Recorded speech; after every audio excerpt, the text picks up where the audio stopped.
இன்ஸ்டாகிராம்குள்ள செட்டிங்ல போ. போயிட்டேன். அதுல அக்கவுண்ட் செட்டர் போ. போயிட்டேன். அதுல நியூ பாஸ்வேர்ட் காமிக்குதா? ஆமா. அதை கிளிக் பண்ணு. கொடுத்துட்டேன். இப்போ ஓல்டு பாஸ்வேர்ட் ஞாபகம் இருக்கா? என்ன போட்டோம்? உன்னோட நியூ பாஸ்வேர்ட் போட்டியா? போட்டாச்சு. என்ன பாஸ்வேர்ட் போட்ட? சொல்ல மாட்டேன். சொல்லு. 5 மினிட்ல சொல்லவா? ஏன் உன்னோட சாட் எல்லாம் டிலீட் பண்ணிட்டு கொடுக்கவா?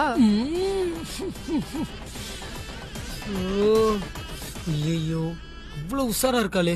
இதுக்குதான் அகே நீ யாருக்கிட்டையும் பேசக்கூடாது. நான் வேற ஒழுங்கா பேசினா பரவாயில்ல, எல்லாம் காஜில தான் பேசியிருப்பேன். மாட்டணும். பேசாம அவளை எமோஷனலா லாக் பண்ணலாம். ஹலோ ஜெய், டேய் லைன்ல இருக்கியா?